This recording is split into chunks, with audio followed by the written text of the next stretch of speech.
आज हम बात करेंगे MS एक्सेल की, जो कि एक बहुत ही पावरफुल स्प्रेडशीट सॉफ्टवेयर है। एक्सेल डेटा को व्यवस्थित करने और विश्लेषण करने में मदद करता है, जिससे हमें बेहतर निर्णय लेने में आसानी होती है। इसे हम बिजनेस का सुपर हीरो सॉफ्टवेयर भी कह सकते हैं, क्योंकि यह हमारे काम को सरल और तेज बनाता है। एक्सेल की खासियत यह है कि ये सिर्फ डेटा एंट्री तक ही सीमित नहीं है, बल्कि इसमें हम जटिल कैलकुलेशन कर सकते हैं, विभिन्न प्रकार के चार्ट बना सकते हैं और रिपोर्ट्स तैयार कर सकते हैं। इसलिए, चाहे आप किसी भी सेक्टर में काम कर रहे हों, एक्सेल आपकी बहुत मदद करता है। आज के जॉब मार्केट में एक्सेल स्किल्स की बहुत मांग है, जो आपके कैरियर के लिए नए अवसर खोलती है। इसलिए इसे सीखना आपके लिए फायदेमंद साबित होगा। इस कोर्स में हम जानेंगे कि एक्सेल क्यों सीखना जरूरी है, क्या-क्या चीजें सीखेंगे और इसके कैरियर स्कोप के बारे में भी चर्चा करेंगे। चलिए, इस जीरो से हीरो बनने वाले सफर की शुरुआत करते हैं। जब हम एक्सेल की हिस्ट्री की बात करते हैं, तो सबसे पहले याद रखना चाहिए कि कंप्यूटर्स के आने से पहले सब कुछ हाथ से लिखा जाता था।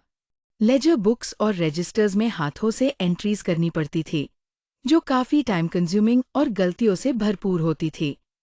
फिर 1985 में एक बड़ा बदलाव आया जब एक्सेल को सबसे पहले एप्पल मैसिंटॉश के लिए लॉन्च किया गया।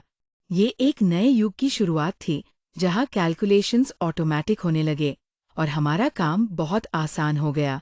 2 साल बाद 1987 में एक्सेल विंडोज के लिए आया, जिसके बाद ये दुनिया भर में बहुत पॉपुलर हो गया। इसके ऑटोमेटिक कैलकुलेशंस ने टाइम की बचत की और एक्यूरेसी में जबरदस्त सुधार किया। ये सब बदलाव एक तरह से क्रांति थी, जो हमारे काम करने के तरीके को ही बदल दिया। पुराने जमाने के हाथ से लिखने वाले तरीके से लेकर आज के एडवांस्ड एक्सेल तक का सफर सच में अद्भुत है। एक्सेल का सफर 1985 से शुरू हुआ, जब बेसिक स्प्रेडशीट टूल्स जैसे फॉर्मूलाज, चार्ट्स और डेटा मैनेजमेंट फीचर्स इंट्रोड्यूस किए गए थे।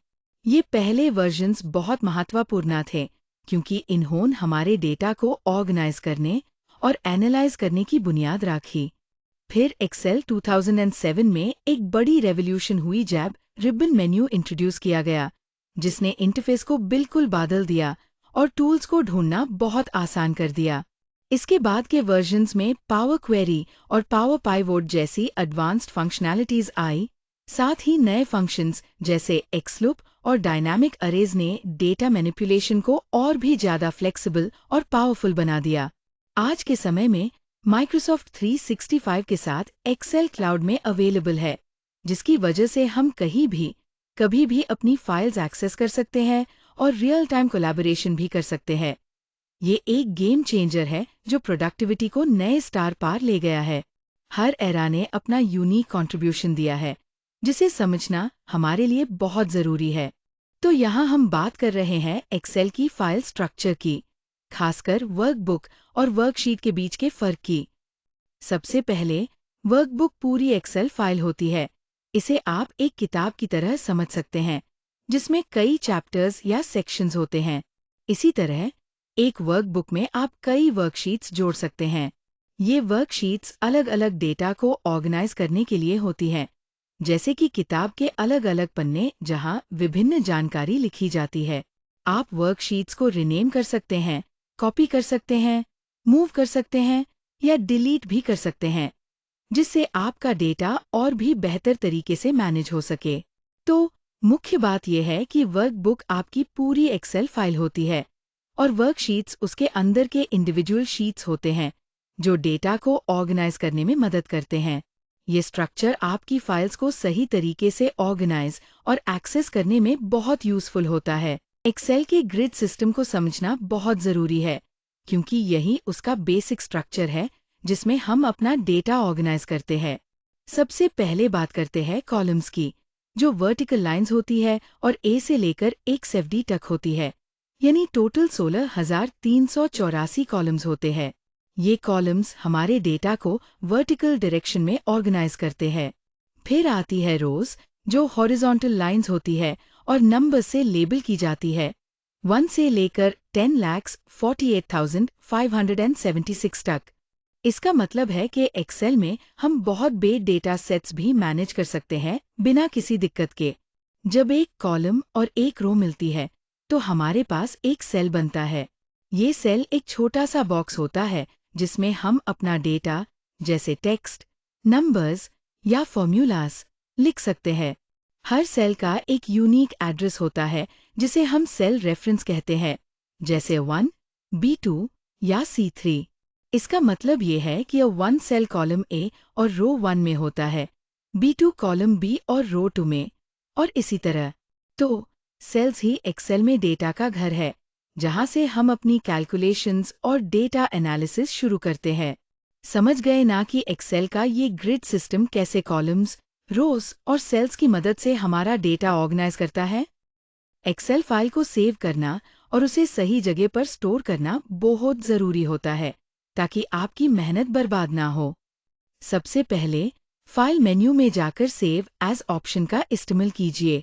यहाँ आप अपनी फाइल को एक सूटेबल नाम दे सकते हैं और अपने कंप्यूटर की हार्ड डिस्क पर सेव कर सकते हैं, जो परमानेंट स्टोरेज के लिए बेस्ट जगह है। हार्ड डिस्क में फाइल सेव होने से वो आपके सिस्टम में सिक्योर रहती है और आप जब चाहे उसे एक्सेस कर सकते हैं। साथ ही अगर आपको अपनी फाइल्स को कहीं भी एक्सेस करना हो तो उन्हें वन ड्राइव क्लाउड या पेन ड्राइव में भी सेव कर सकते हैं। ये ऑप्शंस आपको फ्लेक्सिबिलिटी देते हैं ताकि आप अपनी फाइल्स को मल्टीपल डिवाइसेस पर यूज कर सके। एक्सेल फाइल्स का स्टैंडर्ड फाइल एक्सटेंशन .xlsx होता है, जो कि फाइल की पहचान है और इसका मतलब है कि फाइल एक्सेल फॉर्मेट में है। इस एक्सटेंशन का सही इस्तेमाल करना जरूरी है ताकि फाइल को करेक्टली ओपन और उसे किया जा सके। ओवरऑल फाइल सेविंग और स्टोरेज का सही तरीका आपके काम को सेफ और एक्सेसिबल बनाता है। एक्सेल की स्किल्स आज हर इंडस्ट्री में बहुत मांग में है, जो आपके करियर के लिए एक सुनहरा मौका साबित हो सकती है। चाहे कोई कंपनी हो, बड़ी मल्टीनेशनल कंपनी या फिर छोटी स्टार्टअप, डेटा एंट्री और अकाउंटिंग के लिए एक्सेल की बेसिक से लेकर एडवांस लेवल की जानकारी जरूरी होती है। आप एक्सेल के जरिए चार्ट्स, ग्राफ्स, सैलरी शीट्स और बिजनेस एनालिसिस जैसे काम बड़े आसानी से और प्रभावी तरीके से कर सकते हैं। यही वजह है कि एक्सेल की प्रोफिशिएंसी से न केवल नौकरी पाने के अवसर बढ़ते हैं, बल्कि प्रमोशंस मिलने के भी अच्छे मौके बनते हैं। कुल मिलाकर एक्सेल के 3 मुख्य करियर ऑप्शन हैं: डेटा एंट्री और अकाउंटिंग, रिपोर्ट्स और एनालिसिस, और अन्य कैरियर अपॉर्चुनिटी जो आपके कौशल के आधार पर खुलती है। इसलिए एक्सेल सीखना और इस पर माहिर होना आज के दौर में बेहद फायदेमंद है। धन्यवाद दोस्तों। अब आपकी यात्रा एक्सेल मास्टरी की शुरुआत होती है। मेरा सुझाव है कि आप रोज थोड़ा थोड़ा एक्सेल प्रैक्टिस करें, जिससे आपकी समझ और तेज हो। फॉर्मूलों और शॉर्टकट्स को सीखना बहुत जरूरी है, क्योंकि ये आपके काम को आसान और तेज बनाते हैं। इसके अलावा पिवट टेबल्स, लुकअप और मैक्रो जैसे पावरफुल टूल्स को एक्सप्लोर करें। ये आपकी स्किल्स को नई ऊंचाइयों तक ले जाएंगे। ऑनलाइन कोर्सेज, यूट्यूब ट्यूटोरियल्स और एक्सेल कम्युनिटी से जुड़ना भी लाभकारी रहेगा, जहां आप नए नए सीख सकते हैं और अपने सवालों के जवाब पा सकते हैं। याद रखें, ये सफर जीरो से हीरो तक आपके अपने हाथों में है, तो लगातार प्रैक्टिस करें, एडवांस फीचर्स को एक्सप्लोर करें और हमेशा सीखते रहें। आपके उज्जवल भविष्य के लिए शुभकामनाएं।